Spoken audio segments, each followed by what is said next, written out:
Hello, good afternoon, नमस्कार सभी को। I hope you are well and good and doing well. हम एक नया टॉपिक स्टार्ट कर रहे हैं इक्विलिब्रियम का।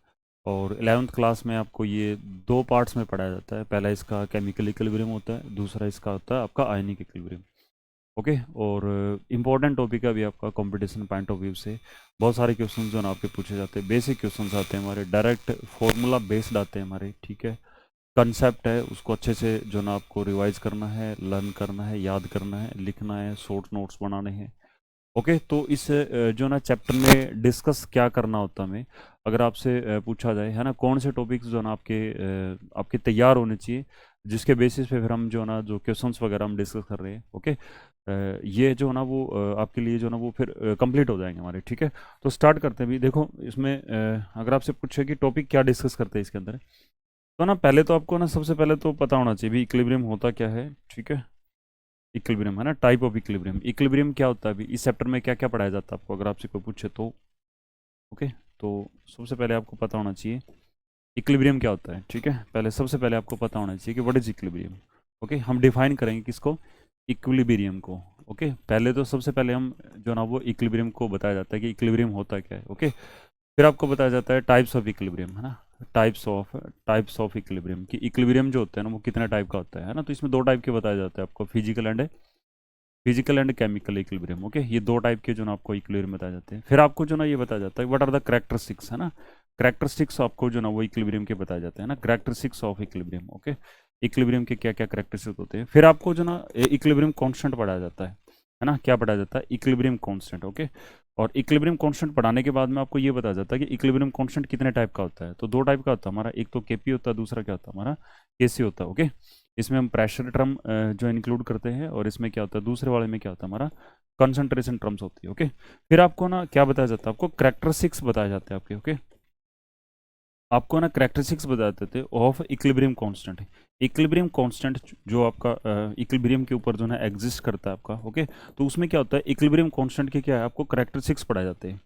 उसके बाद में ना factor affecting equilibrium. Okay, factors affecting equilibrium. Okay, ऐसे कौन कौन से फैक्टर है जो इफेक्ट करते हैं किसको, इक्विलिब्रियम को। ओके, इक्विलिब्रियम की प्रोसेस को जो है इफेक्ट करने वाले जो है आपको फैक्टर जो है आपसे पूछे जाते हैं। ओके, फिर हम है ना पढ़ते हैं इफेक्ट ऑफ, है ना, हम पढ़ते हैं क्या, इफेक्ट, है ना, इफेक्ट। इफेक्ट ऑफ प्रेशर पढ़ाया जाता है आपको, टेम्परेचर पढ़ाया जाता है, कंसंट्रेशन पढ़ाया जाता है ना, कैटालिस्ट बताया जाता है आपको, कैटालिस्ट, है ना।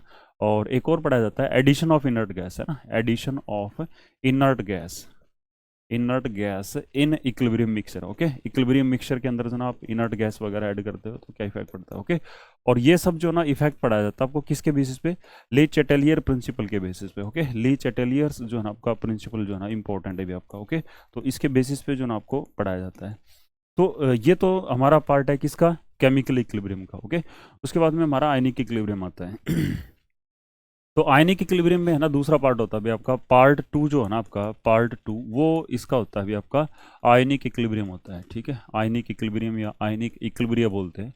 तो इसमें ना सबसे पहले आपको बताया जाता है कि व्हाट आर द इलेक्ट्रोलाइट्स। ठीक है, इलेक्ट्रोलाइट्स क्या होते हैं हमारे। Okay, what are the electrolytes, electrolyte कितने टाइप के होते हैं, स्ट्रॉन्ग एंड वीक के बारे में बताया जाता है आपको। ओके, तो स्टार्टिंग में जो ना इंट्रोडक्शन पार्ट होता है हमारा। ओके, फिर आपको बताया जाता है ओस्टवाल्ड डाइल्यूशन लॉ। ठीक है, ओस्टवाल्ड डाइल्यूशन लॉ बताया जाता है आपका, ओस्टवाल्ड डाइल्यूशन लॉ। ओके, फिर ये बताया जाता है आपको ओस्टवाल्ड डाइल्यूशन लॉ की एक एक्सप्रेशन है। ओके, उसके बेसिस पे जो ना आपको आयनाइजेशन वगैरह का जो आयनाइजेशन का जो कॉन्सेप्ट है, ठीक है, आयनाइजेशन एंड डिसोसिएशन वगैरह का जो ना इंट्रोडक्शन करवाया जाता है। फिर जो ना हमारे पास क्या है, इंपॉर्टेंट सेक्शन स्टार्ट होता है अभी आपका। फिर आपको ना एसिड बेस कॉन्सेप्ट बताए जाते हैं आपको। ओके, क्या बताए जाते हैं आपके, acid base A B concept. Okay, acid base concept बताए जाते हैं। तो सबसे पहले आपको अर्हीनियस के बारे में बताया जाता है ना, अर्हीनियस का कॉन्सेप्ट बताया जाता है। फिर आपको ब्रोंस्टेड लोरी कॉन्सेप्ट पढ़ाया जाता है आपको। और उसके बाद में क्या है आपको, लुइस एसिड बेस, है ना, लुइस एसिड बेस कॉन्सेप्ट। ये तीनों जो ना आपको कॉन्सेप्ट ये पढ़ाए जाते हैं।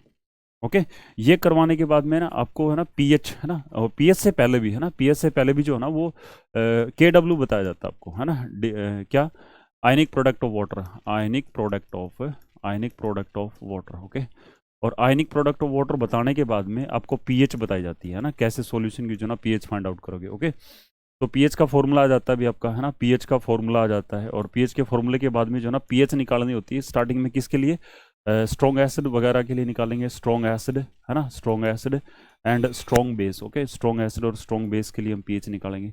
उसके बाद में जो ना स्ट्रॉन्ग एसिड और स्ट्रॉन्ग बेस के बाद में जो ना वीक एसिड वगैरह के केस में भी निकालते हैं ना, weak acid and weak base. Okay, weak acid and weak base इसके में निकाली जाती है। फिर आपको क्या है, हाइड्रोलिसिस, सोल्ट हाइड्रोलिसिस बताया जाता है आपको, ठीक है, न्यूट्रलाइजेशन वगैरह कॉन्सेप्ट बताया जाता है ना, सोल्ट हाइड्रोलिसिस करवाया जाता है, सोल्ट हाइड्रोलिसिस। ओके, तो सोल्ट हाइड्रोलिसिस जो होते हैं ना वो अलग अलग जैसे टाइप के सोल्ट हमारे, है ना, एक सोल्ट है जैसे स्ट्रॉन्ग एसिड स्ट्रॉन्ग बेस का है, वीक एसिड वीक बेस का है, स्ट्रॉन्ग एसिड और वीक बेस का है, और वीक एसिड और स्ट्रॉन्ग बेस का है। तो ऐसे ना 4 केस बनते हैं, तो वहाँ पे भी जो ना उनकी पीएच वगैरह निकाली जाती है। ओके, जो रिजल्टिंग सॉल्यूशन बनेगा आपका हाइड्रोलिसिस के बाद में उसकी पीएच क्या होगी वो बताया जाता है। अच्छा, फिर इसमें क्या होता है, एक और बताया जाता है आपको टॉपिक किसका, ionic product, sorry solubility product, हाँ बिल्कुल भाई, है ना, सोलबिलिटी प्रोडक्ट बताया जाता है आपको, है ना, सोलबिलिटी प्रोडक्ट इंपॉर्टेंट है भी, सोलबिलिटी प्रोडक्ट यहाँ से भी कई बार क्वेश्चन आते हैं हमारी, है ना, सोलबिलिटी प्रोडक्ट का जो फॉर्मूला होता है वो अच्छे से तैयार करना है भी आपको, ये सोलबिलिटी प्रोडक्ट का जो ना कंसेप्ट इंपॉर्टेंट होता है। उसके बाद में आपसे पूछा जाता है बफर सॉल्यूशन, ठीक है, तो बफर सॉल्यूशन भी बहुत अच्छे से तैयार करना है आपको, buffer solution. Okay, buffer solution क्या होता है भी हमारा, है ना, और बफर सॉल्यूशन जो ना वो बफर इंडेक्स क्या होता है भी, कैसे काम करता है ये, है ना, कैसे जो ना वो आपके जो ना वो किसी भी सॉल्यूशन की जो ना वो पीएच को चेंज होने से रोकता है भी हमारा, ठीक है। बफर सॉल्यूशन कौन से होते हैं हमारे, this resist the change in the pH value of solution when some amount of acid and base are added, है ना, तो इस टाइप के कॉन्सेप्ट होते हैं। फिर है ना हेंडरसन इक्वेशन आते भी, है ना, हेंडरसन इक्वेशन आती है, Henderson equation. Okay, Henderson equation, Henderson equation. Okay, तो हेंडरसन इक्वेशन के बेसिस पे फिर आपको ना पीएच निकाली जाती है आपकी, है ना, जैसे आपको बताया जाएगा जो आपका बफर सॉल्यूशन कितने टाइप का होता है, तो है ना, सिंगल सब्सटेंस का भी बफर होता है आपका, है ना, मिक्सचर भी आपका एज ए बफर काम कर सकता है, तो वो फिर आपको 2 टाइप का बताया जाता है, एसिडिक बफर बताया जाता है और बेसिक बफर। ओके, तो एसिडिक बफर की भी पीएच निकाली जाती है और जो ना बेसिक बफर की जो ना पीएच निकाली जाती है, ठीक है। तो ऐसे ना ये हमारा पूरा एक कंप्लीट जो ना वो पैकेज होता है, पूरा कंप्लीट चैप्टर है, इसको अच्छे से रिवाइज करके उसके बाद जो आप जब क्वेश्चंस करने बैठेंगे तो आपको जो ना डेफिनेटली जो ना वो क्वेश्चन अटैम्प्ट भी होंगे और you will gain confidence. Okay, आप कॉन्फिडेंस भी गेन करेंगे, चीज़ें आपके लिए क्या हो जाएगी, नॉर्मल हो जाएगी, ठीक है। तो स्टार्ट करते भी, आज की क्लास स्टार्ट करते हैं। ओके तो ये क्या कह रहा है, पहला क्वेश्चन क्या है हमारा, for which one following reaction KP किसके बराबर होता है, हमारा केसी, है ना, यानी 4 इक्वेशन दे रखी है और कौन सी इक्वेशन ऐसी है जिसमें केपी की वैल्यू क्या होती है, हमारी केसी के बराबर होती है। ओके, तो एक बहुत ही एक हम कह सकते हैं कि एक ब्यूटीफुल रिलेशन हमारा केपी और केसी के बीच में, है ना। के क्या होता है, हमारा इक्विलिब्रियम कांस्टेंट होता है, और इक्विलिब्रियम कांस्टेंट है ना केपी की फॉर्म में भी होता है, हमारा केसी की फॉर्म में, है ना। केपी कब होता है, जब हम है ना प्रेशर टर्म लेते हैं हम, ठीक है, क्या लेते हैं हम, जब हम प्रेशर टर्म्स को इंक्लूड करते हैं, है ना, इक्विलिब्रियम एक्सप्रेशन को फाइंड आउट करने के लिए, और केसी कब, जब हम है ना कंसंट्रेशन टर्म्स जो ना हम रिएक्टेंट ऑफ प्रोडक्ट की लेते हैं। ओके, के कैसे निकलता है अभी आपका, है ना, concentration of product. Okay, product की कंसंट्रेशन को डिवाइड कर देंगे किस पे, रिएक्टेंट की कंसंट्रेशन से। ओके, और ये जो चीज़ें है ना कब लेते हैं, ये जो ना रिएक्टेंट और प्रोडक्ट की जो कंसंट्रेशन लेते हैं ये किसके ऊपर लेते हैं हम, इक्विलिब्रियम पे। कहने का मतलब क्या है कि पहले रिएक्शन में क्या होना चाहिए आपका, इक्विलिब्रियम होना चाहिए। ओके, फिर आपका इक्विलिब्रियम कांस्टेंट निकलेगा और वो इक्विलिब्रियम कांस्टेंट जो ना प्रेशर और कंसंट्रेशन दोनों की टर्म में निकल सकता है। ओके, तो हमारे काम की बात क्या है कि आपको जो ना रिलेशन केपी और केसी के बीच में पता होना चाहिए। तो केपी और केसी में क्या रिलेशन होता है, जो केपी जो होता है ना वो केसी और आर टी की पावर क्या होता है, हमारा डेल्टा एन होता है भी, ठीक है। ये एक बहुत ही ब्यूटीफुल रिलेशन हम कह सकते हैं, ठीक है, आपको पता होना चाहिए हमारा के पी इज इक्वल टू के सी और आर टी की पावर क्या हमारा डेल्टा, है ना, और डेल्टा एन जी होती है। ओके, डेल्टा एन जी क्या होता है, these are change in number of moles. Okay, ये क्या हमारे change in number of moles, है ना, number of change in number of moles of gas, moles of gas. Okay, ये होता है भी हमारा क्या, डेल्टा एन जी होता है। ओके, तो देखो इसमें केस बनते हैं हमारे 3 केस बनते हैं, वो आपको थोड़ा सा आइडिया होना चाहिए हमारा, ठीक है। आइडिया क्या होना चाहिए, केस नंबर 1 क्या होता है हमारा, केस 1 क्या होता है कि केपी जो ना केसी की वैल्यू बराबर होती है हमारी, ठीक है, यही पूछा अभी, है ना, किस केस में केपी की वैल्यू केसी के बराबर होगी। तो जिस केस में क्या होता है, number of moles of product किसके बराबर होते हैं, number of moles of reactant gases, ठीक है, जहाँ पे प्रोडक्ट के नंबर ऑफ मोल्स जो होते हैं ना हमारे रिएक्टेंट के मोल्स के बराबर होते हैं। ओके, तो वहाँ पे केपी की वैल्यू जो होती है ना वो क्या होती है हमारी केसी के बराबर होती है, ठीक है। दूसरा केस क्या लिया जाता है, केस नंबर 2, सेकंड में क्या क्या होता है हमारा केसी की केपी की वैल्यू केसी के बराबर हो सकती है कब, जब डेल्टा एन जी की वैल्यू क्या हो हमारी ग्रेटर देन 0, है ना, यानी कहने का मतलब क्या हो, पॉजिटिव हो। कहने का मतलब ये हुआ कि number of moles of product moles are greater than that of reactant mole, है ना, इस टाइप का केस बनता है। तो केपी जो है ना आपका क्या हो जाएगा, आपका केसी से बड़ा हो जाएगा। ओके, यानी कहने का मतलब क्या है कि जब आप रिएक्टेंट से प्रोडक्ट की तरफ जाते हो और प्रोडक्ट के मोल्स बढ़ जाते हैं हमारे और रिएक्टेंट के मोल क्या होते हैं हमारे कम होते हैं, तो वहाँ पे केपी की वैल्यू जो होती है ना केसी से क्या होती है हमारी बड़ी होती है ना। तो डायरेक्ट में हम ये चीज़ जो ना वो कंसेप्ट जो है ना वो हम जो है ना वो बना सकते हैं, ठीक है। तीसरा केस क्या हमारा, केपी की वैल्यू जो होती है ना केसी से क्या होती है हमारी, कम होती है। किस केस में, जब delta n g change in number of moles क्या हमारे नेगेटिव। कहने का मतलब ये हुआ हमारा क्या, कि जब आप रिएक्टेंट से प्रोडक्ट की तरफ जाते हो, ओके, तो नंबर ऑफ मोल्स हमारे डिक्रीज हो जाए, है ना, यानी रिएक्टेंट के मोल्स क्या हमारे ज्यादा हो, तो उस केस में क्या होगा आपका केपी जो ना वो केसी से क्या हो जाएगा आपका कम हो जाएगा। तो ये क्या कह रहा है अभी, किस केस में ना केपी और केसी की वैल्यू क्या होती है हमारी बराबर होती है, ओके। तो पहले क्वेश्चन में आपसे पूछा गया कि किस केस में केपी की वैल्यू केसी के बराबर होगी, ओके। तो जहाँ पे नंबर ऑफ मोल्स है ना आपके बराबर हो, तो इसमें देखो भी क्या है, रिएक्टेंट का 1 मोल है, प्रोडक्ट के कितने मोल है, 2 है, ओके। तो नंबर ऑफ मोल्स हमारे बढ़ गए, तो डेफिनेटली केपी की वैल्यू बड़ी होगी किससे, केसी से। इसमें क्या हुआ, इसमें जो ना रिएक्टेंट के कितने मोल है 4 और प्रोडक्ट के कितने मोल है 2, है ना, यहाँ पे घट गई हमारी, तो ये यहाँ पे बात नहीं बनेगी आपकी। यहाँ पे रिएक्टेंट के 2 मोल है, प्रोडक्ट के कितने हो गए हमारे 3 मोल हो गए, है ना, तो यहाँ पे भी नहीं है हमारा। इस केस में देखो ऑप्शन बी हमारा है ना, option b will be the right answer. क्यों, क्योंकि देखो नाइट्रोजन और ऑक्सीजन का जो स्टिचोमेट्रिक ऑप्शन है दोनों का 1 1 है, तो total number of moles of reactant gases के हमारे 2 है, और number of moles of product gases भी क्या हमारे 2, है ना, जितने रिएक्टेंट के मोल थे उतने प्रोडक्ट के मोल है, ओके। तो इस केस में केपी की वैल्यू किसके बराबर हो जाएगी आपकी, केपी की वैल्यू किसके बराबर हो जाएगी हमारी, केसी के बराबर हो जाएगी, ओके। तो ये रहेगा आपका, तो ऑप्शन बी बन जाएगा पहले का। फिर क्या कह रहा है, using the molar concentration what is the unit of KC, okay, KC की यूनिट निकाल रहा है अभी, ओके। केसी जो होता है वो क्या होता है आपका इक्विलिब्रियम कांस्टेंट होता है in term of concentration of reactant and product gases, okay. तो बड़ा आसान है अभी हमारा, केसी कैसे निकालते हैं हम, जितने भी प्रोडक्ट्स है उनकी कंसंट्रेशन जो ना वो नंबरेटर में रखेंगे, और जितने भी रिएक्टेंट्स है उनकी जो कंसंट्रेशन है वो क्या रखेंगे हम यहाँ पे जो ना वो डिनोमिनेटर में रख देंगे, है ना। तो किस केस में जो ना केसी और यूनिट ऑफ केसी इसके लिए निकालनी, ओके। तो देखो भी क्या है, number of moles of reactant, है ना, सिंपल सा जो पिछले क्वेश्चन में हमने डिस्कस करा है ना। तो यहाँ नंबर ऑफ मोल्स स्टिचोमेट्रिक ऑप्शन 1 है, तो number of moles of reactant क्या हमारे 1 है, और प्रोडक्ट के कितने मोल अभी है, हम तो टोटल मोल की बात कर लेंगे हम, ठीक है। तो प्रोडक्ट के देखो टोटल मोल कितने हमारे, सीओ का 1 मोल है, ठीक है, हाइड्रोजन के कितने मोल है 2 मोल है हमारे, ठीक है। तो प्रोडक्ट के कितने मोल हमारे 3 मोल है, ओके।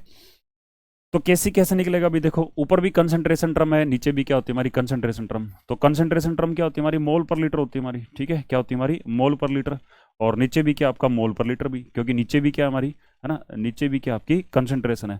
अब ऊपर क्या है अभी, number of moles of product, है ना, प्रोडक्ट के कितने मोल है 3 मोल है, और रिएक्टेंट के कितने मोल है 1 है। तो जितने मोल्स होते हैं ना उतनी पावर हम रेज कर देते हैं, ये है ना हमारा क्या है तरीका होता है अभी किसको, इक्विलिब्रियम कांस्टेंट को निकालने का, ठीक है। तो देखो क्या होगा, ये मोल पर लीटर की पावर 1 है, ये ऊपर जाएगी तो क्या हो जाएगी आपकी पावर, देखो ये भी मोल पर लीटर है, ये भी मोल पर लीटर है, तो बेस सेम है इनका, ठीक है। ऊपर जाएगी पावर क्या हो जाएगी आपकी, सब्ट्रैक्ट हो जाएगी आपकी, तो मोल पर लीटर, है ना, मोल पर लीटर की पावर क्या होगी हमारी 3 - 1 यानी 2 हो जाएगी आपकी। कहने का मतलब क्या हुआ कि मोल पर लीटर का क्या हो जाएगा आपका स्क्वायर हो जाएगा, यानी ये मोलर ही होता है हमारा, यानी क्या हो जाएगा आपका मोलर स्क्वायर, ओके।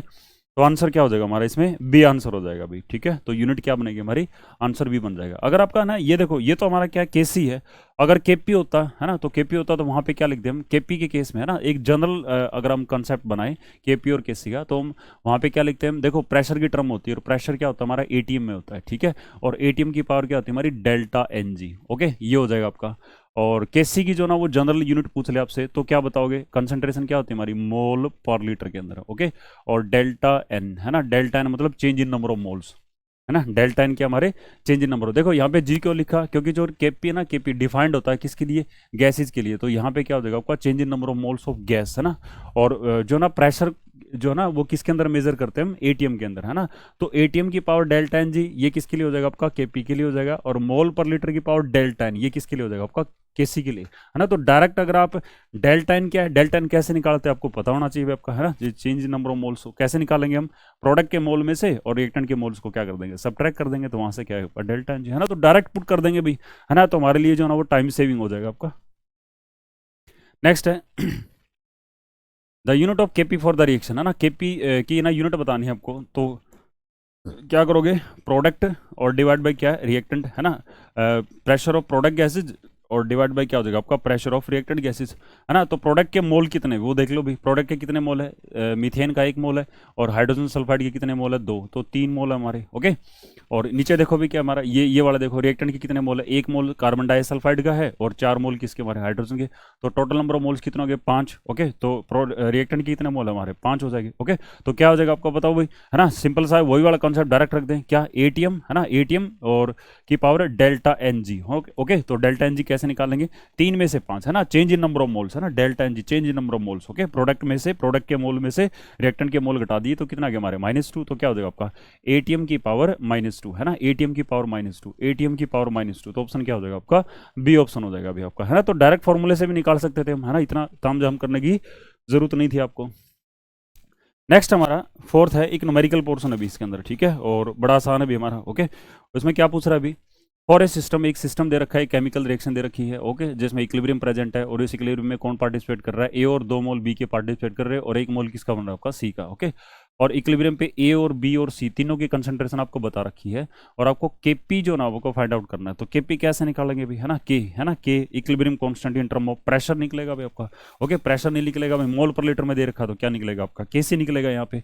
तो हमारा प्रोडक्ट क्या बन रही है हमारा सी, है ना, और रिएक्टेंट कौन हमारे ए और बी है। ओके, ए और बी, ओके, और इनके जो स्टिचोमेट्रिक कोएफिशिएंट है उनकी पावर रेज कर देते हैं। तो ए का स्टिचोमेट्रिक कोएफिशिएंट 1 है तो ए की पावर 1 हो जाएगी आपकी, बी का स्टिचोमेट्रिक कोएफिशिएंट 2 तो बी की पावर 2 हो जाएगी, सी का स्टिचोमेट्रिक कोएफिशिएंट 1 है तो पावर क्या हो जाएगी, ये हो जाएगी। ओके, तो सी की कंसंट्रेशन कितनी दे रखी है आपकी, ये दे रखी है ना, तो क्या हमारा 0.216। ओके, और ए की कंसंट्रेशन कितनी हमारी 0.06 हो जाएगी आपकी।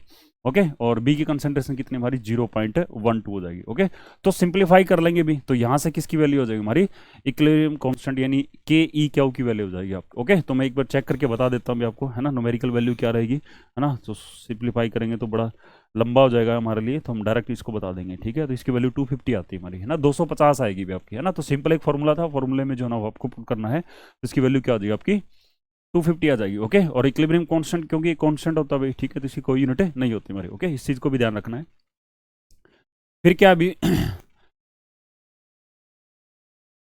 ये एक सॉलिड है आपका, ठीक है, वो टूट रहा है आपका, और वहां से दो क्या बन रही है हमारी गैसेज बन रही है, और द इक्विलिब्रियम प्रेशर है ना, इक्विलिब्रियम के ऊपर है ना प्रेशर बता रहा है, और इक्विलिब्रियम जो ना वो किस टेम्परेचर के ऊपर एस्टेब्लिश्ड है हमारा, है ना, इक्विलिब्रियम अटेनमेंट किस टेम्परेचर पे हमारी 25 डिग्री सेल्सियस यानी 298 केल्विन पे, है ना। तो प्रेशर का यहाँ पे कोई बड़ा रोल नहीं है हमारा। इक्विलिब्रियम प्रेशर है ना, इक्विलिब्रियम प्रेशर कितना बता रखा अभी आपका, है ना, इक्विलिब्रियम के ऊपर टोटल प्रेशर, ये टोटल प्रेशर भी आपका, है ना, जिसको ये चीज समझ में आ गई, इक्विलिब्रियम प्रेशर बता रखा है। तो इक्विलिब्रियम में तो क्या होगा हमारा, इक्विलिब्रियम जब आएगा तो उसमें रिएक्टेंट भी होंगे, हमारे प्रोडक्ट होंगे, तो टोटल प्रेशर बता रखा आपको, है ना। व्हाट इज द केपी, है ना, केपी की वैल्यू जो आपको पता होनी चाहिए। तो केपी की वैल्यू कैसे निकालेंगे भी हमारी, है ना, केपी की वैल्यू के लिए क्या होना चाहिए, आपको ना pressure of product gases divided by pressure of reactant gases, उसे डिवाइड करेंगे, उसके रेशियो निकाल देंगे, वहां से पता लग जाएगा आपको। ओके, तो हमारे पास प्रोडक्ट में कौन कौन सी गैसेज है, हमारे अमोनिया है, तो प्रेशर ऑफ अमोनिया, ओके, और multiplied by pressure of H2S gas, H2S, और इनका स्टिचोमेट्रिक ऑप्शन 1 है तो पावर भी क्या करेंगे 1 रेज करेंगे, और ये क्या हमारा रिएक्टेंट देखो सॉलिड स्टेट में है, ठीक है, तो इसका प्रेशर 1 ले लेंगे। ओके, तो ये हो जाएगा आपका। तो कहने का मतलब क्या है कि केपी निकालने के लिए अगर आपको प्रेशर ऑफ अमोनिया और प्रेशर ऑफ H2S अगर आपको पता लगे, उसकी डायरेक्ट वैल्यू पुट कर देंगे, है ना, वहां से क्या निकल जाएगा आपका केपी की वैल्यू निकल आएगी। ओके, तो हम इसको थोड़ा सा सिंप्लीफाई करते भी ट्राई करते हैं, है ना, लिखने की कोशिश करते भी। ओके, तो ये अमोनियम थायोहाइड्रोक्साइड है आपका, उसका डिकम्पोजिशन हो रहा है, तो वहां से अमोनिया बन रही है हमारी, है ना, अमोनिया गैस बन रही है और हाइड्रोजन सल्फाइड बन रही है आपकी। ओके, तो यहाँ पे जो ना इक्विलिब्रियम रिएक्शन में जो स्टेट्स है ना इन रिएक्टेंट और प्रोडक्ट की, वो चीज़ बहुत मैटर कर रही है भी, ठीक है। आपकी जो इक्वेशन लिखने जा रहे हो उसके अंदर जो ना आपका जो डिनोट कर रहे हो तुम सॉलिड जो ना आपका लिक्विड है गैस है, वो चीज़ बहुत मैटर कर रही है आपकी। ओके, तो T इज इक्वल टू 0 यानी इनिशियली, ओके, इनिशियली कोई भी कंसंट्रेशन थी जैसे सी ले लिया तो इनका क्या हो जाएगा आपका 0 हो जाएगा आपका। Okay, T is equal to T equilibrium, है ना, T is equal to T equilibrium, यानी कहने का मतलब क्या है कि इक्विलिब्रियम एस्टेब्लिशमेंट होगी हमारी। ओके, तो उस टाइम पे क्या होगा अभी आपका, मैं कहता हूँ कि मेरे पास है ना इसका 1 मोल था, है ना, मैं मान लेता हूँ सी की बजाय, है ना, मैं क्या मान लूँ कि मेरा ये 1 मोल था। ओके, तो क्या होगा अभी आपका कुछ एक आपका अमोनियम थायोहाइड्रोक्साइड टूटेगा, है ना, और मैं कहता हूँ कि उसमें जो है अल्फा मोल टूट गए हमारे, है ना, तो इसके भी कितने बनेंगे हमारे अल्फा बनेंगे, इसके भी कितने बन जाएंगे आपके अल्फा बन जाएंगे हमारे। ओके, अल्फा मोल्स किसके बन जाएंगे आपके अमोनिया के बनेंगे, और अल्फा मोल किसके बन जाएंगे आपके हाइड्रोजन सल्फाइड के बन जाएंगे आपके। अब देखो भी इसमें क्या है, जो आपका अमोनियम थायोहाइड्रोक्साइड है ये तो क्या है आपका सॉलिड स्टेट में है, और ये दोनों क्या हमारे गैस स्टेट में। तो कहने का मतलब क्या है कि जो प्रेशर है ना हमारा वो किसकी वजह से, गैसेज की वजह से। ओके, और इक्विलिब्रियम वाला दे रखा है, तो इक्विलिब्रियम पे टोटल प्रेशर है ना किसकी वजह से होगा आपका, अमोनिया की वजह से होगा और हाइड्रोजन सल्फाइड की वजह से होगा, है ना, और दोनों का प्रेशर क्या होगा आपका बराबर होगा। तो मैं ना इसको देखो नंबर ऑफ मोल्स की बजाय मैं प्रेशर ले लेता हूं, ठीक है, इसकी वैल्यू ले लूंगा और इसकी वैल्यू ले लूंगा, ठीक है, और दोनों की वैल्यू क्या होगी मेरी बराबर। जैसे मैं इसको पी मान लेता हूं, इसकी वैल्यू मैं क्या मान लेता हूं, पी मान लेता हूं, और यहां से जो ना मेरा क्या हो जाएगा आपका पी टोटल, है ना, पी टोटल। तो पी टोटल किसके बराबर हो जाएगा आपको बताओ, ये अमोनिया का प्रेशर मैंने पी माना है, ठीक है। और इसका प्रेशर भी मैंने क्या माना है, P मान लिया भाई, ठीक है। तो दोनों का प्रेशर क्या हो जाएगा आपका 2P हो जाएगा। और इक्विलिब्रियम के ऊपर टोटल प्रेशर जो आपको दे रखा है अभी, कितना दे रखा है, 0.66 दे रखा है। तो ये P टोटल कितना है, 0.660 हो जाएगा आपका। P की वैल्यू निकाल देना अभी, है ना, 0.33 हो जाएगी आपकी। ओके, तो प्रेशर ऑफ आपके पास क्या आ गया, अमोनिया का भी आ गया, और प्रेशर क्या हो गया आपका H2S का भी आ गया। दोनों का प्रेशर क्या है हमारा, PP, है ना, यानी दोनों का बराबर है। तो यहाँ पे वैल्यू पुट कर देंगे आपको। तो KP की वैल्यू कितनी आएगी हमारी, 0.33 मल्टीप्लाई करेंगे इसे 0.33 ATM से। ओके, तो यहाँ से जो वैल्यू आएगी, तो ये लगभग कितना आ जाएगा आपका, 0.1 के बराबर आ जाएगा आपका, है ना। तो ये वैल्यू किसके बराबर आएगी हमारी, A के बराबर हो जाएगी। तो KP की वैल्यू किसके बराबर हो जाएगी हमारी, है ना, मल्टीप्लाई करेंगे तो 0.109 इसके बराबर हो जाएगा, क्या आपका KP आ जाएगा। ओके, नेक्स्ट अभी हमारा which is the flowing has equilibrium constant unity. इनमें से ना कौन सा जो ना, कई सारे देखो इक्विलिब्रियम जो ना आपको सिस्टम दे रखे हैं, आपके 4 रिएक्शन दे रखी है, और इन चारों रिएक्शंस में क्या हमारा सिस्टम जो ना इक्विलिब्रियम में है। और इनमें ना इक्विलिब्रियम कांस्टेंट यूनिटी कौन से में होगा आपका, तो KP की वैल्यू या KC की वैल्यू, है ना, दोनों क्या रहेगी आपकी, 1 रहनी चाहिए हमारी। तो इसमें क्या भी हमारा देखो, इस फर्स्ट इक्वेशन में देखो, ये भी सॉलिड है ना, ये गैस है, ये भी गैस है हमारा। ओके, तो इसमें भी नहीं होगा आपका, ठीक है। दूसरे में देखो, दूसरे में क्या है कि जैसे ये सॉलिड है हमारा, और ये जो ना आपका क्या है, गैसेज है हमारी, ठीक है, इस केस में भी नहीं होगा हमारा। तीसरे केस में देखो अभी हमारा, तीसरे केस में क्या भी सॉलिड है, ये सॉलिड है, ये भी सॉलिड है, ये भी सॉलिड है। ओके, तो इस केस में क्या होगा आपका, सारे जो रिएक्टेंट प्रोडक्ट क्या पर गैसीय स्टेट में प्रेजेंट है। तो इस केस में क्या होगा, सॉरी सॉलिड स्टेट के अंदर है ना। तो इस केस में जो KP और KC निकलेगा वो क्या निकलेगा आपका, 1 निकलेगा। क्यों, क्योंकि जो एक्टिव मास है आपका सॉलिड का वो क्या होता है हमारा, 1 होता है ना। तो KP कैसे निकलता है आपका, KP या KC कैसे निकलेगा, है ना। तो एक्टिव मास ऊपर भी 1 हो जाएगा और नीचे भी 1 हो जाएगा। तो KC की वैल्यू क्या हो जाएगी हमारी, 1 के बराबर। तो ऑप्शन क्या हो जाएगा आपका, C हो जाएगा। Okay, what is the equilibrium expression for reaction, इस रिएक्शन के लिए ना इक्विलिब्रियम एक्सप्रेशन बताओ। ओके, तो जो ना ये आपका सॉलिड है, ये गैस स्टेट में है, ये आपका सॉलिड स्टेट में। ओके, तो हम जो ना इस केस में जैसे मान लिया कि हमने KC निकाल लिया या KP निकाल लिया, कुछ भी निकाल दो, कोई फर्क नहीं पड़ता इस बात से। तो KC जैसे कैसे निकलेगा आपका, तो प्रोडक्ट की कंसेंट्रेशन, है ना, प्रोडक्ट की कंसेंट्रेशन। तो प्रोडक्ट कौन हमारा, P4O10, है ना, फॉस्फोरस पेंटॉक्साइड। और इसकी कंसेंट्रेशन डिवाइडेड बाई क्या है, रिएक्टेंट। तो रिएक्टेंट में क्या हमारे पास P4 है ना, फॉस्फोरस है, और ये कैसी स्टेट में हमारा फॉस्फोरस है, ये कैसी स्टेट में, सॉलिड स्टेट में। और फिर हमारे पास क्या है, O2 है अभी आपका, है ना, क्या है अभी हमारा O2 है, ठीक है, O2। ओके, O2 है, और इसके जो ना कितने हमारी पावर 5 हो जाएगी हमारी। ओके, तो एक्टिव मास जो होता है ना हमारा सॉलिड का, वो तो क्या लेते हैं, 1 लेते हैं, है ना। तो P4O10 का 1 हो गया हमारा, और P4 सॉलिड स्टेट में इसका भी 1 हो गया हमारा।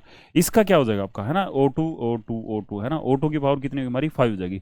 तो ये O2 की पावर ऊपर जाएगी, कितना हो जाएगा आपका, -5 हो जाएगा। तो क्या इस फॉर्मेट में भी है ये, है ना, तो ये है अभी हमारा O2 की पावर कितनी हमारी, 5 है। ओके, तो इसमें जो है ना आपका ऑप्शन क्या बन जाएगा आपका, KC ऑप्शन क्या बन जाएगा आपका, D बन जाएगा। ओके, नेक्स्ट है K1 K2 are the equilibrium constant for the reaction.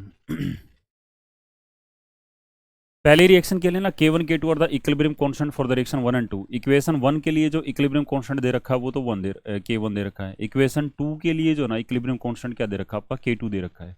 अब ये कहता है कि K1 और K2 में क्या रिलेशन है अभी, ठीक है, बेसिकली ये पूछा गया है। तो आपको ना बहुत अच्छे से थ्योरेटिकल पोर्शन जब पढ़ाया जाता है, तो उस टाइम पे ना क्या होता है, आपको ना इसके कैरेक्टरिस्टिक्स बताए जाते हैं हमारे, ठीक है, इक्विलिब्रियम कांस्टेंट के। तो वहाँ पर आपको ये बताया जाता है कि जैसे क्या इस इक्वेशन में K1 और K2 में क्या रिलेशन है, अभी वो आपको बताना है। तो है क्या अभी हमारा, देखो जब इक्वेशन 1 से इक्वेशन 2 हुई तो हुआ क्या है, वो चीज़ आपको देखनी है कि पहले तो क्या हुआ, रिएक्शन को रिवर्स कर दिया, ठीक है। यानी पहले जो आपके रिएक्टेंट थे, अब वो क्या हमारे प्रोडक्ट हैं, और पहले जो प्रोडक्ट था वो क्या बन गया, रिएक्टेंट बन गया। ओके, तो मैंने मान लिया कि पहले इक्विलिब्रियम कांस्टेंट जो ना आपका क्या था, K1 था। तो नया इक्विलिब्रियम कांस्टेंट है ना, मैं कहता हूँ कि मेरा नया इक्विलिब्रियम कांस्टेंट है K' है, वो क्या हो जाएगा आपका, वो ना क्या हो जाएगा, रेसिप्रोकल हो जाएगा किसका, जो प्रीवियस इक्विलिब्रियम कांस्टेंट का। ये बताया जाता है आपको, है ना, कि जब रिएक्शन को रिवर्स कर देंगे तो इक्विलिब्रियम कांस्टेंट इनवर्स हो जाएगा, ठीक है। तो यही कहानी हमारी यहाँ पे हुई है कि रिएक्शन कांस्टेंट पहले क्या था हमारा, K1 था, और रिएक्शन को हमने क्या कर दिया, उल्टा कर दिया, है ना। तो यानी हम इसके लिए निकालने जा रहे हैं हम, ठीक है, इसके लिए निकालने जा रहे हैं। ओके, तो नया इक्विलिब्रियम कांस्टेंट क्या होगा आपका, K' हो गया, और वो पहले वाले का क्या हो गया आपका, रेसिप्रोकल हो गया, 1/K' हो गया, ठीक है। अब इसने एक, है ना, एक मैथमेटिकल ऑपरेशन और लगा रखा है। इसने क्या लगा रखा है, रिएक्शन को उल्टा भी किया है और 2 से डिवाइड भी किया है, ठीक है। तो रिएक्शन को उल्टा करके 2 से डिवाइड किया है, तो फिर इक्विलिब्रियम कांस्टेंट आया जो है ना, वो क्या है हमारा, K2 आया। तो K2 क्या होगा फिर, है ना, K2 क्या होगा, है ना, K2 क्या होगा, तो जो पहले वाला है ना, पहले वाला है जब आप दो से डिवाइड करते हैं ना, जैसे मैं कहता हूं कि मैंने जैसे कोई भी रिएक्शन थी और उसके लिए इक्विलिब्रियम कांस्टेंट हमारा केसी था, मैंने सारी इक्वेशन को थ्रू आउट दो से डिवाइड कर दिया, तो नया इक्विलिब्रियम कांस्टेंट जो बनेगा ना आपका, वो क्या हो जाएगा आपका, स्क्वायर रूट हो जाएगा आपका, है ना, स्क्वायर रूट। तो इसका स्क्वायर रूट कर देंगे, तो ये क्या हो जाएगा आपका 1 बाय क्या हो जाएगा आपका K1 हो जाएगा आपका। ठीक है, तो इसमें जो ना आपका बनना चाहिए क्या, नया इक्विलिब्रियम कांस्टेंट। ठीक है, वो क्या बनना चाहिए हमारा, दो से डिवाइड भी कर रखा है इसने, तो इसका क्या बनेगा आपका, इसको थोड़ा ठीक कर लेना भाई। ठीक है, इसको थोड़ा ठीक कर लेना, इस ऑप्शन को ना, इसको थोड़ा ठीक कर लेना, तो इसका बनेगा आपका, उसको उल्टा भी क्या है, रिवर्स भी क्या है। ठीक है, तो ये बनेगा अभी हमारा K2 जो है ना, K2 वो क्या होगा आपका, जो पहले वाला इक्विलिब्रियम कांस्टेंट है उसका उल्टा भी हो जाएगा और उसका क्या हो जाएगा आपका स्क्वायर रूट भी हो जाएगा। तो यहाँ पे जो है ना, यहाँ पे ठीक है, यहाँ पे ना 1/2 होना चाहिए हमारा। अगर यहाँ पे 1/2 हो जाता तो काम चल जाएगा हमारा। ठीक है, तो 8 का जो ना, 8 का है ना, 8 का जो है ना वो क्या हो जाएगा आपका, ऑप्शन ए हो जाएगा आपका। फिर क्या हमारा, at certain temperature only 50% H I dissociated at equilibrium. Okay, then equilibrium constant for the reaction, है ना, क्या कह रहा है अभी, कोई इक्विलिब्रियम चल रहा है हमारा और उसमें कहता है कि ओनली 50% जो ना आपका एच आई डिसोसिएट हो रहा है हमारा। तो बताओ कि इक्विलिब्रियम कांस्टेंट की ना वैल्यू क्या होगी हमारी। ठीक है, इक्विलिब्रियम कांस्टेंट की वैल्यू क्या होगी, आपको ये फाइंड आउट करनी है। तो आपको क्या करना है अभी, पहले रिएक्शन लिखो, है ना, एच आई, और वो टूट के क्या बना रहा है अभी आपको, H2 बना के दे रहा है, और साथ में क्या बना के दे रहा है आपको, I2 बना के दे रहा है। ओके, और HI क्या हमारा गैस स्टेट में है, H2 भी क्या आपका गैस स्टेट में है, और I2 भी क्या हमारा गैस स्टेट में। ओके, इक्विलिब्रियम कांस्टेंट आपसे ना इस रिएक्शन का पूछा गया है। ठीक है, क्या पूछा गया है, इक्विलिब्रियम कांस्टेंट। ओके, तो कहता है कि जो ना 50% जो टूट रहा है ना हमारा, तो डिग्री ऑफ डिसोसिएशन जो अल्फा की वैल्यू होगी हमारी, है ना, अल्फा की वैल्यू क्या होगी हमारी, 50% टूटा हुआ है ना, तो 50% टोटल कितने थे हमारे, 100 थे, तो कितना हो जाएगा आपका 0.5, है ना। तो अल्फा की वैल्यू है ना, डिग्री ऑफ डिसोसिएशन वो कितना हो जाएगा आपका 0.5 हो जाएगा। मैं कहता हूँ कि मैंने रिएक्शन को ना जो ना T=0, मैंने क्या किया, 1 मोल से स्टार्ट किया, तो इनके मोल क्या होंगे हमारे, इनिशियली इनके मोल क्या होंगे हमारे 0। ठीक है, और इक्विलिब्रियम पे क्या होगा, when T is equal to T equilibrium, तो क्या होगा आपका 1, और माइनस में क्या होगा आपका अल्फा, तो ये क्या हो जाएंगे हमारे अल्फा/2 हो जाएंगे, और ये क्या हो जाएगा आपके अल्फा/2। ओके, क्या हो जाएंगे अल्फा/2। और उसके बाद में क्या निकालना है अभी आपको, the value of equilibrium constant. ठीक है, इक्विलिब्रियम कांस्टेंट की वैल्यू निकालनी है, तो इक्विलिब्रियम कांस्टेंट की वैल्यू क्या होगी हमारी, केसी हो जाएगी आपकी। ओके, तो केसी कैसे निकलेगा आपका, केसी। ओके, केसी, केसी पूछा है। ओके, तो क्या होगा अभी हमारा H2, है ना, और I2, और डिवाइड बाय क्या हो जाएगा आपका HI, और इसका जो ना स्टिचोमेट्रिक ऑप्शन कितना हमारा 2 है ना, तो क्या हो जाएगा आपका स्क्वायर हो जाएगा। अब H2 की कंसंट्रेशन इक्विलिब्रियम पे क्या हमारी अल्फा/2, और I2 कितनी हमारी अल्फा/2। ओके, तो ये भी क्या हो जाएगा आपका अल्फा/2 और मल्टीप्लाइड बाय अल्फा/2। ओके, और क्या होगा आपका 1 माइनस में अल्फा। ठीक है, क्या होगा आपका 1 माइनस में अल्फा, 1 माइनस में अल्फा। ठीक है, 1 माइनस में अल्फा। ओके, अब अल्फा को जो ना पुट कर देते भी, अल्फा की वैल्यू पुट कर देते ताकि आसान हो जाए हमारा, है ना। तो केसी किसके बराबर होगा आपका, केसी इज इक्वल टू अल्फा कितना हमारा 0.5, तो 0.5/2, है ना, ये भी क्या हो जाएगा आपका 0.5/2। ओके, और ये क्या होगा आपका 1 माइनस अल्फा, यानी क्या हो जाएगा आपका 0.5 हो जाएगा। ओके, तो सिंप्लीफाई कर लेंगे भाई, है ना, तो केसी की जो वैल्यू आएगी आपकी, है ना, सॉरी एक एक गड़बड़ और कर दी मैंने, HI का ना स्क्वायर था हमारा, तो 1 माइनस में अल्फा इसका स्क्वायर होगा, तो इसका भी क्या हो जाएगा आपका स्क्वायर हो जाएगा आपका। ओके, ऐसे करेंगे इसको सिंप्लीफाई, है ना। तो सिंप्लीफाई करने के बाद में केसी की जो वैल्यू आएगी आपकी, है ना, केसी की जो वैल्यू आएगी आपकी, ओके, वो क्या आएगी हमारी 0.5/2, है ना, 0.5/2। ओके, और ये 1 बाय क्या हो जाएगा 0.5, है ना, का स्क्वायर, है ना, तो ये इससे कैंसिल हो जाएगा आपका, तो ये 1/4 हो जाएगा आपका, है ना, 1/4 क्या हो जाएगा आपका 0.25, तो हमारा आंसर क्या हो जाएगा आपका 0.25 हो जाएगा। ओके, तो 9 का आंसर क्या हो जाएगा आपका ए आ जाएगा अभी। 10 का क्या कह रहा है अभी,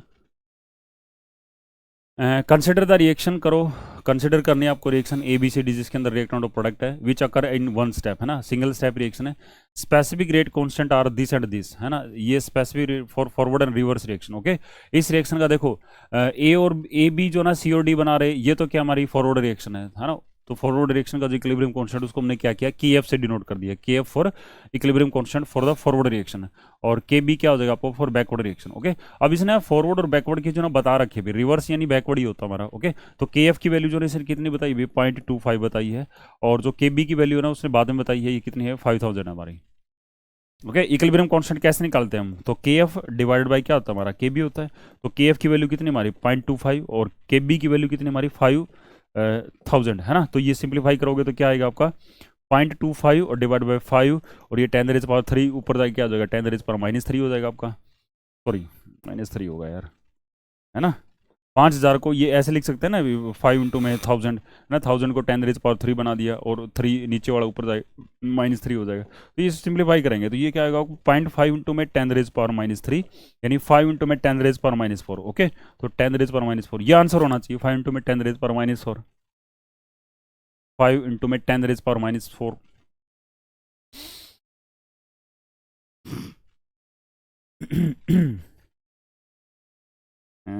नहीं भाई, नहीं नहीं नहीं नहीं, 0.05 आएगा,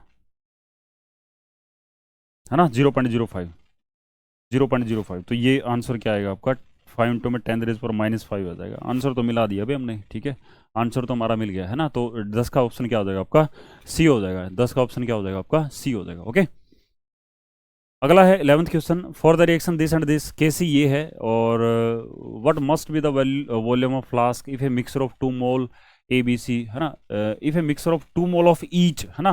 देखो क्या है, अभी आपको एक रिएक्शन दे रखी है जिसमें 2A जो है ना वो बी और सी बना के दे रहा है आपको, और कोई एक टेम्परेचर है, कोई भी, उससे कोई फर्क नहीं पड़ रहा, वो टेम्परेचर चेंज नहीं हो रहा, तो इसलिए हमारा इक्विलिब्रियम जो है आपका डिस्टर्ब नहीं होगा। ये बात कौन कहता है, इक्विलिब्रियम, ली-चैटल प्रिंसिपल कहता है। केसी की वैल्यू जो उसने बता रखी है, केसी की वैल्यू, इक्विलिब्रियम कांस्टेंट जो ना वो आपको दे रखा है उसने। ओके, नंबर ऑफ मोल्स दे दिए, number of moles of A दे दिए, number of moles of B दे दिए, number of moles of C, है ना, दोनों के कितने मोल है, तीनों के जो है ना वो 2-2 मोल हमारे, ठीक है। और केसी की वैल्यू दे रखी है आपको, केसी की वैल्यू कितनी दे रखी है आपको, 16 दे रखी है। ओके, वॉल्यूम पूछा भी आपने, ठीक है, वॉल्यूम पूछा है। ओके, वॉल्यूम पूछा है तो बड़ा आसान है भी हमारा, है ना, आसान ही है भी हमारा, ठीक है, आसान ही है हमारा। ओके, तो 2A जो है ना वो आपको क्या दे रहा है, B प्लस में 3C दे रहा है। ओके, तो यहाँ से ना KC की जो वैल्यू कैसे निकलेगी भी, B प्लस में 3C। ओके, तो रिएक्टेंट प्रोडक्ट कौन कौन हमारा, B और C है। Okay, product of concentration of products, है ना, raised power their stoichiometric coefficient divided by क्या हो जाएगा आपका, A का स्क्वायर हो जाएगा आपका। ओके, और यहाँ पे क्या होती है हमारी, कंसंट्रेशन होती है हमारी, ठीक है, क्या होती है हमारी, concentration of B, concentration of C, concentration of A. हमारा कंसंट्रेशन नहीं दे रखी है, हमें तो नंबर ऑफ मोल्स दे रखी है, और what must be the volume of flask, है ना, फ्लास्क का जो ना वॉल्यूम आपसे पूछ रहा है, ठीक है, तो कहीं ना कहीं जो ना नंबर ऑफ मोल्स को वॉल्यूम से जोड़ना है। तो कंसंट्रेशन होती क्या अभी आपको, है ना, 11th क्लास में स्टार्टिंग में बताई जाती है आपको, कंसंट्रेशन जो होती है ना वो क्या होती है, number of moles in given volume of solution, ठीक है, गिवन वॉल्यूम ऑफ सॉल्यूशन, या नंबर ऑफ मोल्स कितने जो ना वो आपके वॉल्यूम में प्रेजेंट है वो वी लिख देंगे हम, ठीक है। तो वो क्या हो जाएगा आपका, सी किसके बराबर हो जाएगा आपका, कंसंट्रेशन किसके बराबर हो जाएगा, number of moles by V. Okay, तो केसी की वैल्यू कितनी दे रखी है आपको, है ना, इसी को सिंपलीफाई वैल्यू पुट करने स्टार्ट कर दो।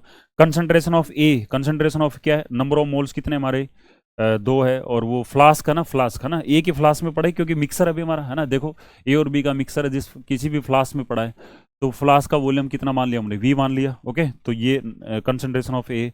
ओके, ये कंसंट्रेशन ऑफ क्या हो जाएगी हमारी, बी हो जाएगी, और ये कंसंट्रेशन ऑफ क्या हो जाएगी आपकी, सी हो जाएगी। ओके, तो ये वैल्यूज पुट कर देंगे भाई, ठीक है, वहां से जो ना आपकी चीजें जो ना वो सिंप्लीफाई हो जाएगी। तो केसी की वैल्यू कितनी हमारी, 16 है, और concentration of B, concentration of B क्या हमारी, 2/V। ओके, और स्टिचोमेट्रिक ऑप्शन कितना भी हमारा 1 है, और उतनी पावर रेज कर देंगे। कंसंट्रेशन ऑफ सी, सी क्या है अभी हमारी 2/V, है ना, 2/V, और पावर कितनी भी हमारी 3 है, और डिवाइड करेंगे किससे, कंसंट्रेशन ऑफ ए से, तो कंसंट्रेशन ऑफ ए क्या है हमारी 2/V है, और उसकी पावर कितनी हो जाएगी हमारी 2 हो जाएगी।